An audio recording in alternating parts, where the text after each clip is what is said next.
पिछले वीडियो में हमने बीजांड के प्रकार पढ़े थे कि बीजांड मुख्य रूप से हमने देखे कि बीजांड 6 प्रकार के होते हैं। 6 प्रकार के बीजांडों के हमने नाम लिखे थे। एक एक के हमने इसके बारे में समझा था कि पहला होता है ऋजु बीजांड, पहला होता है ऋजु बीजांड, दूसरा होता है प्रतीक बीजांड, तीसरा होता है वक्र बीजांड, चौथा होता है अनुप्रस्थ बीजांड, पांचवा होता है अर्ध प्रतीक बीजांड, अर्ध प्रतीक बीजांड और छठा होता है कुंडलिक बीजांड। इस प्रकार से हमने 6 प्रकार के बीजांडों के बारे में पिछले वीडियो में देखा था। अब हम देखते हैं गुरु बीजाणु जनन। गुरु बीजाणु जनन, तो गुरु बीजाणु जनन क्या होता है? गुरु बीजाणु मात्र कोशिका के द्वारा अर्धसूत्री विभाजन करके, गुरु बीजाणु मात्र कोशिका है और गुरु बीजाणु मात्र कोशिका जब अर्धसूत्री विभाजन करती है तो अर्धसूत्री विभाजन करने के बाद में गुरु बीजाणु बनने की जो प्रक्रिया है, वो गुरु बीजाणु बनने की जो प्रक्रिया होती है उसी को कहते हैं गुरु बीजाणु जनन कहते हैं। क्या कहते हैं उसको? गुरु बीजाणु जनन। तो गुरु बीजाणु मात्र कोशिका के द्वारा कौन सा विभाजन होता है? अर्धसूत्री विभाजन होता है और अर्धसूत्री विभाजन होने के बाद क्या बनता है? गुरु बीजाणु बनते हैं। तो गुरु बीजाणु मात्र कोशिका कैसी होती है? द्विगुणित होती है।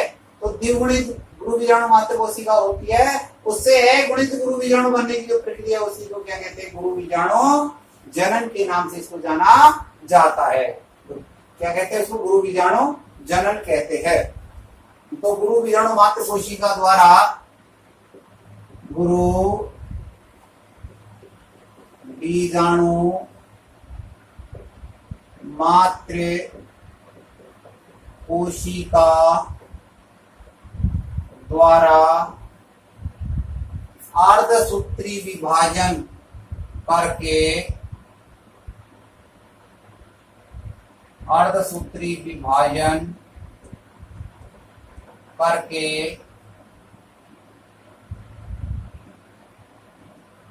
कौन सा विभाजन करके? अर्धसूत्री विभाजन करके अगुणित गुरु बीजाणु, अगुणित गुरु बीजाणु, अगुणित गुरु बीजाणु बनने की प्रक्रिया को, बनने की प्रक्रिया को गुरु बीजाणु जनन कहते हैं।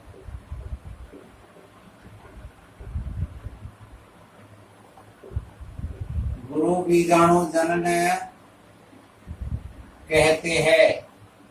ये हमने डेफिनेशन लिखी है इसकी कि गुरु बीजाणु मात्र कोशिका के द्वारा अर्धसूत्री विभाजन करके, भाई गुरु बीजाणु मात्र कोशिका कैसे होती है? द्विगुणित होती है और ये द्विगुणित जो गुरु बीजाणु मात्र कोशिका है इसमें अर्धसूत्री विभाजन होता है, उससे अगुणित गुरु बीजाणु बनते हैं। इस प्रक्रिया का नाम ही क्या है? गुरु बीजाणु जनन कहते हैं। गुरु बीजाणु जनन कहते हैं। ये जो प्रक्रिया निम्न चरणों में संपन्न होती है, यह प्रक्रिया निम्न चरणों में संपन्न होती है। ये जो प्रक्रिया है निम्न चरणों में संपन्न होती है। कौन सी प्रक्रिया? गुरु बीजाणु जनन की जो प्रक्रिया है ये निम्न चरणों में पूरी होती है। सबसे पहले चरण में क्या होता है? तो बीजांड काय की जो हाइपोडर्मिस कोशिका है वो सक्रिय होकर के प्रसु कोशिका बनाती है। बीजांड काय की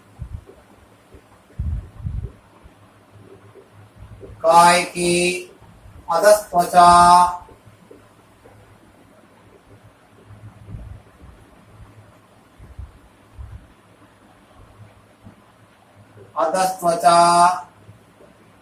जिसको हाइपोडर्मिस बोलते हैं, हाइपोडर्मिस, हाइपोडर्मिस बीजांड काय की अधस्त्वचा, इसको क्या बोलते हैं? हाइपोडर्मिस कहते हैं। की कोशिका सक्रिय होकर बीजांड काय की अधस्त्वचा की कोशिकाएं कोशिकाएं सक्रिय होकर कैसी हो जाती है? हाइपोडर्मिस की कोशिका सक्रिय हो जाती है और सक्रिय होकर क्या बनाती है? प्रकसु कोशिका बनाती है, जो हमने लघु विज्ञान में पढ़ा था। प्रकसु कोशिका बनाती है।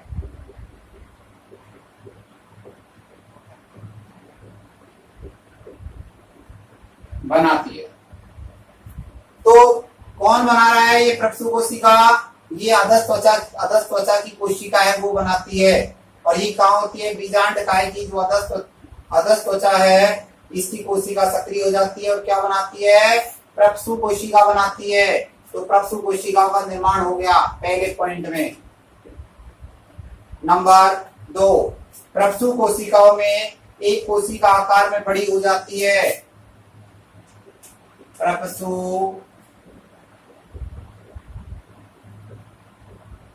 कोशिकाओं में से प्रकसु कोशिकाओं में से एक कोशिका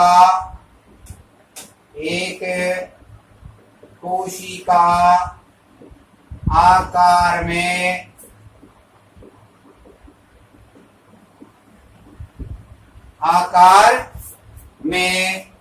बड़ी हो जाती है। आकार में बड़ी हो जाती है, जिसमें स्पष्ट केंद्र पाया जाता है।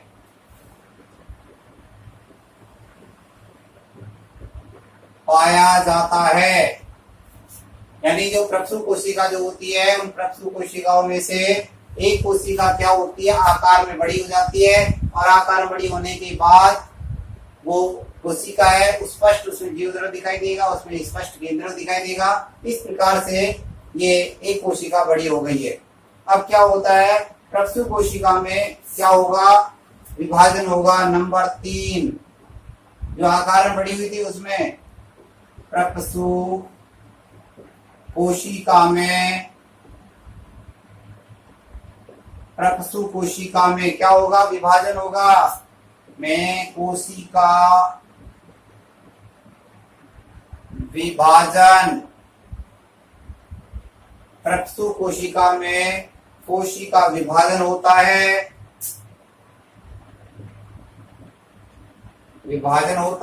जिससे 2 कोशिकाएं बनती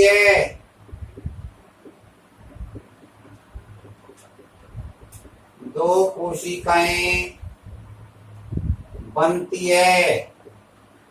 कितनी कोशिका बनेगी? 2 कोशिका बनेगी। 2 कोशिका कौन कौन सी बनेगी? पहली बनेगी प्राथमिक वित्तीय कोशिका। प्राथमिक वित्तीय कोशिका पहली कौन सी बन गई? प्राथमिक वित्तीय कोशिका बन गई है। अब ये प्राथमिक वित्तीय कोशिका है, ये क्या बनाती है? ये बाहरी आवरण बनाती है। बाहरी आवरण बनाती है। भाई बाहरी आवरण कौन बनाती है? प्राथमिक वित्तीय कोशिका बनाती है। तो 2 प्रकार की कोशिका बनेगी। तो पहली कौन सी बनी? प्राथमिक वित्तीय कोशिका बन गई। दूसरी कौन सी बनी? प्राथमिक बीजाणुधन कोशिका। प्राथमिक बीजाणुधन कोशिका, ये भीतरी कोशिका होती है। तो दूसरी कौन सी बन गई? प्राथमिक बीजाणुधन कोशिका बन गई। अब ये प्राथमिक बीजाणुधन कोशिका है, इससे होगा कार्य आगे। नंबर 4, प्राथमिक बीजाणुधन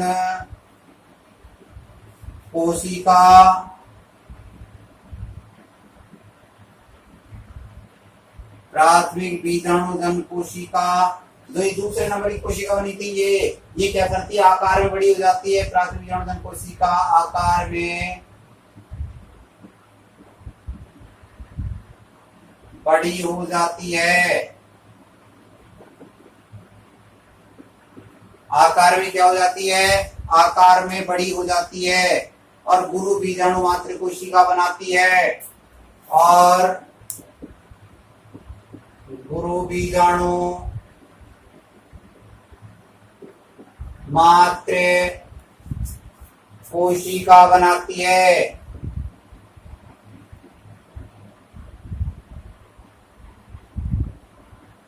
गुरु बीजाणु मात्र कोशिका बनाती है। यानी प्राथमिक बीजाणु जो कोशिका जो थी आकार में बड़ी हो गई और उससे क्या बन गया, गुरु बीजाणु मात्र कोशिका बन गई है। अब ये गुरु बीजाणु जो मात्र कोशिका है इसमें अर्धसूत्री विभाजन होगा। नंबर 5, गुरु बीजाणु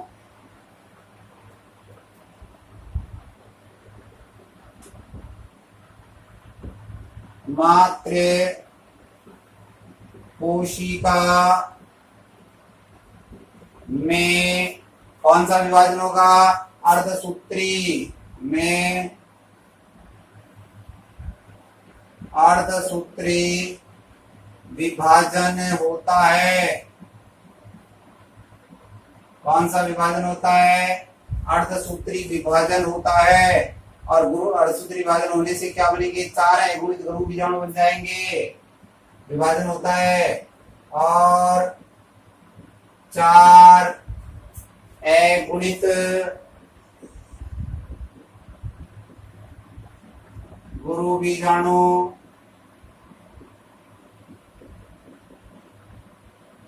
अगुणित गुरु बीजाणु बनते हैं। कितने हैं, 4। कितने बन गए, 4 गुरु बीजाणु, 4 अगुणित गुरु बीजाणु का निर्माण हो गया है। ये जो गुरु बीजाणु है ये रेखिक क्रम में विन्यासित रहते हैं। ये चारों गुरु बीजाणु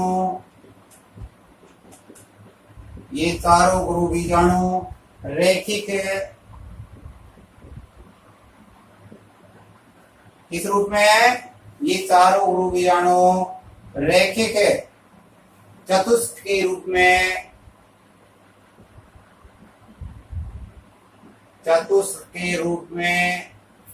विन्यासित रहते हैं।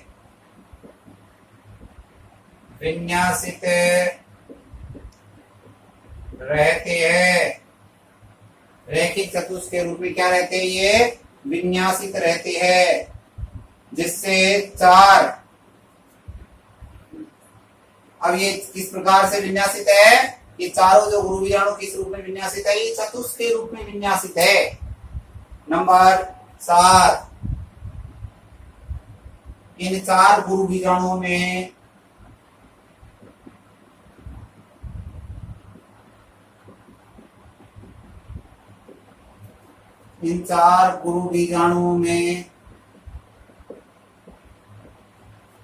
प्राय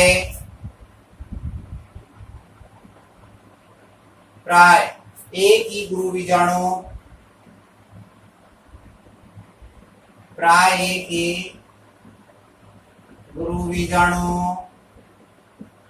सक्रिय रहता है।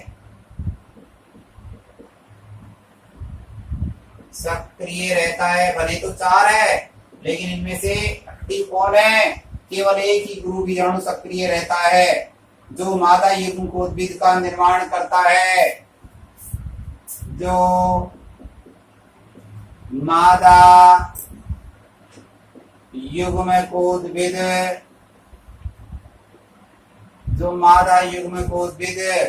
क्या कहते हैं, जिसको भ्रूणकोश कहते हैं। मादा युग्मकोद्भिद यानी भ्रूण कोश का एक ही गुरु बीजाणु सक्रिय रहते तो मादा युग्मकोद्भिद का भ्रूणकोश का निर्माण करता है।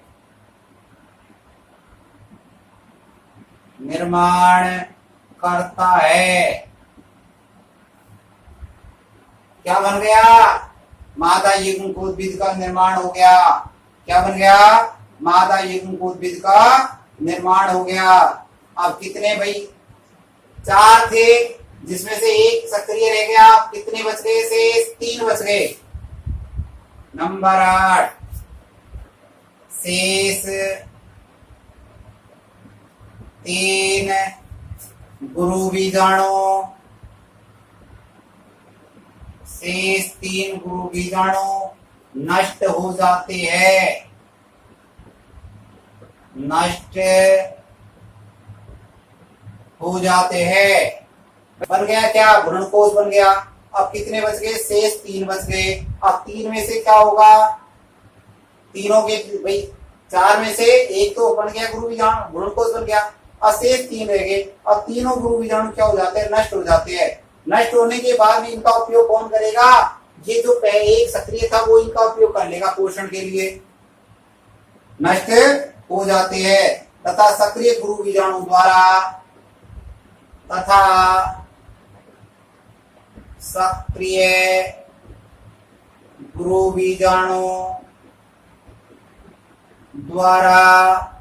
इसके द्वारा सक्रिय गुरु बीजाणु द्वारा इनका पोषण में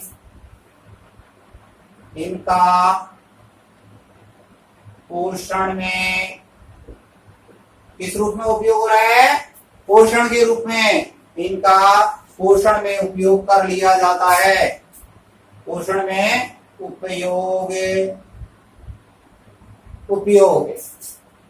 कर लिया जाता है।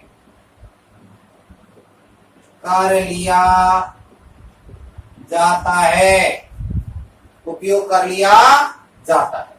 तो किस रूप में उपयोग हो रहा है इनका? पोषण के रूप में उपयोग हो रहा है। किस रूप में?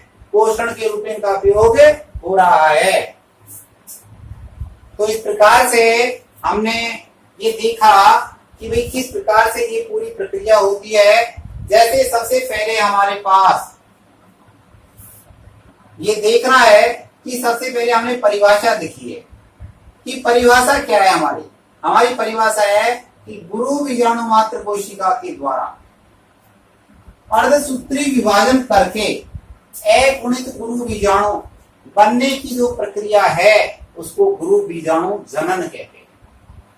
भाई गुरु बीजाणु जो मात्र कोशिका होती है उसमें अर्धसूत्री विभाजन होता है, उससे अगुणित गुरु बीजाणु बन जाते हैं। इस क्रिया का नाम ही गुरु बीजाणु जनन है। तो ये जो प्रक्रिया निम्न चरणों में संपन्न होती है। सबसे पहले होता है क्या है कि जो बीजांड काय है उसकी कौन सी कोशिका? हाइपोडर्मिस कोशिका। ये कोशिका क्या होती है? सक्रिय हो जाती है। और हाइपोडर्मिस की कोशिका सक्रिय होकर क्या बनाती है? प्रक्षु कोशिका बनाती है। कौन सी कोशिका बना ली इन्होंने बनाई प्रक्षु कोशिका। अब जो ये प्रक्षु कोशिकाएं बनेगी, इन प्रक्षु कोशिका में से एक कोशिका आकार में बड़ी हो जाएगी और जो आकार में बड़ी होगी उसमें स्पष्ट छिद्र भी दिखाई देगा, केंद्र भी दिखाई देगा। तो ये प्रक्षु कोशिका में कौन सा विभाजन हो जाएगा? कोशिका विभाजन हो जाएगा। जब कोशिका विभाजन होगा इससे 2 कोशिका बन जाएगी। कौन कौन सी बन जाएगी? एक प्राथमिक द्वितीय कोशिका बन जाएगी, बाहरी आवरण बना लेगी, और दूसरी बनाएगी प्राथमिक बीजाणु जनन कोशिका। दूसरी कौन सी बनी? प्राथमिक बीजाणु जनन कोशिका। अब प्राथमिक बीजाणु जनन कोशिका ये बनी जो है कौन सी बन गई? प्राथमिक बीजाणु जनन जो कोशिका ये आकार में कैसी हो जाती है? बड़ी हो जाती है। क्या बन जाती है? आकार में बड़ी हो जाती है। और ये क्या बनाएगी? फिर एक गुरु बीजाणु मात्र कोशिका बनाएगी। ये गुरु बीजाणु मात्र कोशिका जो होगी इसको ये कैसी होगी? द्विगुणित होगी। तो गुरु बीजाणु मात्र कोशिका में विभाजन हो जाएगा। फिर कौन सा? अर्धसूत्री विभाजन हो जाएगा। और अर्धसूत्री विभाजन होगा तो इससे कितनी बन जाएंगे? 4 अगुणित गुरु बीजाणु बन जाएंगे। कितने बन जाएंगे? 4 अगुणित गुरु बीजाणु बन जाएंगे। ये चारों जो गुरु बीजाणु है वो रैखिक चतुष्क के रूप में विन्यासित रहते हैं। किस रूप में? रैखिक चतुष्क के रूप में विन्यासित रहते हैं। इन चारों गुरु बीजाणु में से एक ही गुरु बीजाणु सक्रिय रहता है। बनी तो 4 है लेकिन सक्रिय कितने? केवल एक है। वो क्या बनाएगा? वो मादा युग्मकोद्भिद बनाएगा जिसको भ्रूणकोश कहते हैं। और शेष जो 3 बचे थे वो बीजाणु नष्ट हो जाएंगे। इनका उपयोग कौन करेगा? मादा युग्मकोद्भिद कर लेगा। किस रूप में करेगा? पोषण के रूप में उपयोग करेगा। तो इस प्रकार से ये हमने गुरु बीजाणु जनन देखा। अब इस गुरु बीजाणु जनन के हम एक शॉर्ट में समरी बना सकते हैं। गुरु बीजाणु जनन को हम एक शॉर्ट तरीके से समरी के रूप में देख सकते हैं कि सबसे पहले हमने लिया था कि बीजांड काय की, इसकी बीजांड काय, बीजांड काय की कौन सी, हाइपोडर्मिस कोशिका, ये हाइपोडर्मिस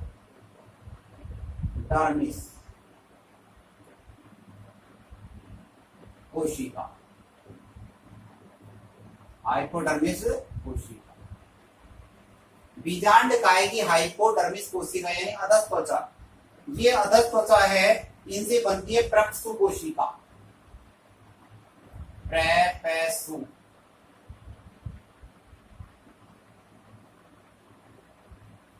कौन सी कोशिका बनती है इनसे, इनसे बनती है प्रक्षु कोशिका। ये प्रक्षु कोशिका में कोशिका विभाजन होता है। फिर क्या होता है, कोशिका विभाजन।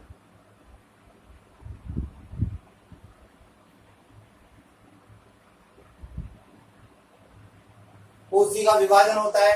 जब प्रक्षु कोशिका में कोशिका विभाजन होता है तो इससे दो प्रकार की कोशिकाओं का निर्माण होता है। कितने प्रकार की, इससे दो प्रकार की बनती है। दो प्रकार की कौन कौन सी कोशिका बनती है, प्राथमिक वित्तीय कोशिका, प्राथमिक वित्तीय कोशिका, और दूसरी बनती है प्राथमिक बीजाणु जन कोशिका। ये दो प्रकार की कोशिका बन गई प्रक्षु कोशिका से। जो प्राथमिक वित्तीय कोशिका है ये तो क्या बनाएगी, बाहरी आवरण बनाएगी।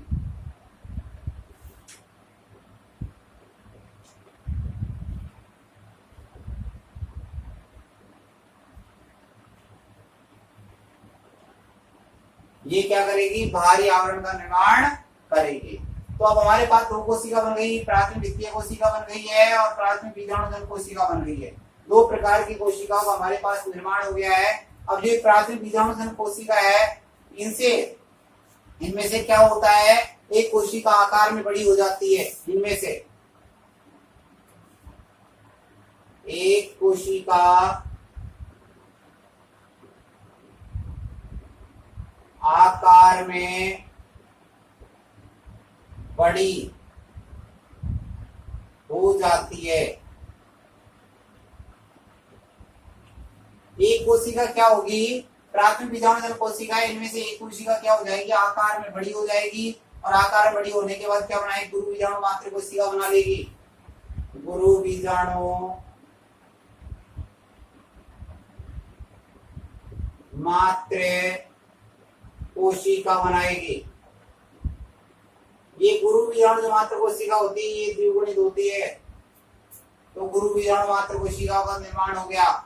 अब ये गुरु बीजाणु जो मात्र कोशिका है, इनमें अर्धसूत्री विभाजन होगा। इनमें क्या होगा,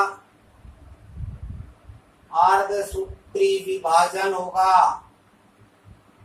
इनमें जब इनमें अर्धसूत्री विभाजन होगा तो इनसे क्या होगा, चार कोशिका बन जाएगी।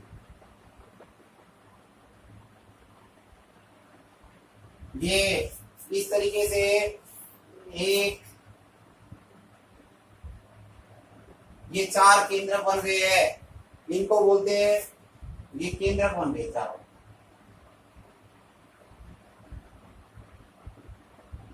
ये चार केंद्रकों का निर्माण हो गया और इनको कहते हैं अगुणित गुरु बीजाणु। अगुणित गुरु बीजाणु कहते हैं। क्या कहते हैं इनको, अगुणित गुरु बीजाणु कहते हैं। तो हमने देखा कि भाई बीजांड काय की हाइपोडर्मिस कोशिका थी, इन कोशिकाओं में से बनी प्रक्षु कोशिका।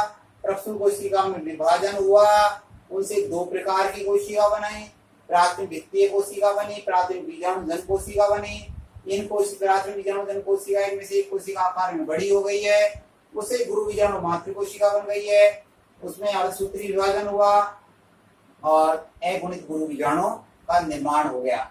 ये जो पूरी की पूरी जो चार्ट में हमने बनाया है, इसी को क्या कहते हैं, हम गुरु बीजाणु जनन कहते हैं। तो गुरु बीजाणु जनन का मतलब होता है कि हमने यहाँ से डेफिनेशन स्टार्ट करी थी कि भाई गुरु बीजाणु मात्र कोशिका से अर्धसूत्री विभाजन के द्वारा अगुणित गुरु बीजाणु बनने की जो प्रक्रिया है उसी को क्या कहते हैं, हम गुरु बीजाणु जनन के नाम से इसको जाना जाता है। तो 4 बनी है, इनमें से एक सक्रिय हो जाएगी, वो ग्लूकोज बना लेगी, और 3 वो अपाशित हो जाएगी। जैसे अपने पास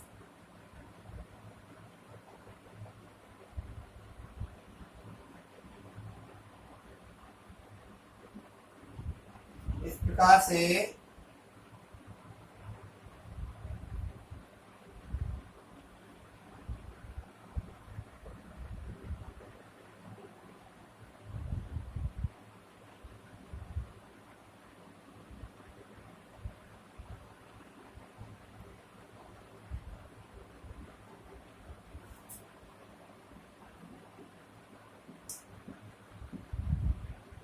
ये गुरु बीजाणु मात्र कोशिका है।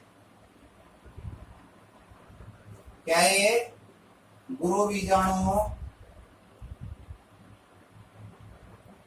मात्र कोशिका।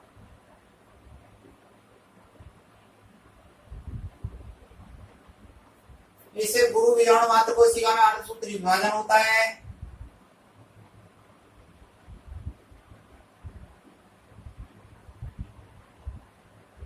इसमें और इससे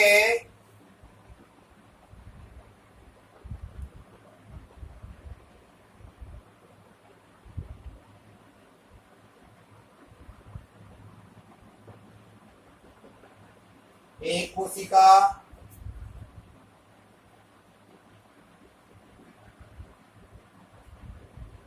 ये दूसरी कोशिका, ये तीसरी कोशिका, और ये इसकी चौथी कोशिका। तो इस प्रकार से 1 2 3 और ये 4, ये 4 कोशिकाओं का निर्माण हो गया। चतुष्क, रेखिक चतुष्क बन गया ये, इसको रेखिक चतुष्क कहते हैं। ये क्या बन गया? ये रैखिक चतुष्क का निर्माण हो गया ये। तो इसको गुरु बीजाणु चतुष्क कहते हैं। तो गुरु बीजाणु चतुष्क का रूप बन गया, गुरु बीजाणु चतुष्क। अब ये जो गुरु बीजाणु चतुष्क जो बना है, इसी गुरु बीजाणु चतुष्क से क्या होता है, इनमें से एक सक्रिय हो जाती है।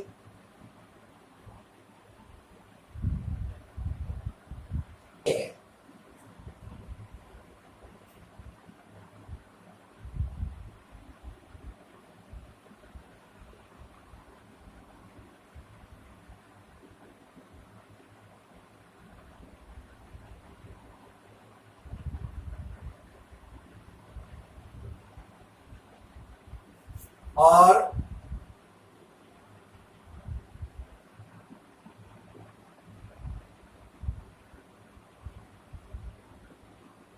दो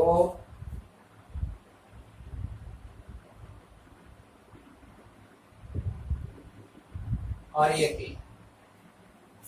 तो इस प्रकार से ये जो है हमारे पास, ये सक्रिय गुरु बीजाणु है, सक्रिय गुरु बीजाणु, ये वाला, ये सक्रिय गुरु बीजाणु बन गया हमारे पास।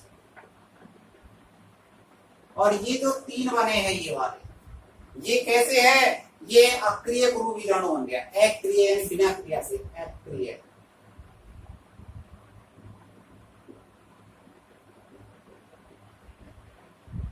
अक्रिय गुरु बीजाणु। तो हमारे पास इस प्रकार से कितने बन गए? अक्रिय या असक्रिय कह सकते हैं, इसको असक्रिय भी कह सकते हैं। बोलो तो भाई असक्रिय भी कह दो चाहे, कि भाई असक्रिय गुरु बीजाणु बन गए। तो ये जो है ये सक्रिय है, यही तो क्या बनाएगा फिर आगे जाकर के, मादा युग्मकोष बनाएगा। और ये क्या है? ये नष्ट हो जाएंगे। ये जब नष्ट हो जाएगा तो इनको पोषण के रूप उपयोग कौन कर लेगा? यही कर लेगा। इस प्रकार से गुरु बीजाणु जनन हमारा टॉपिक समाप्त हुआ।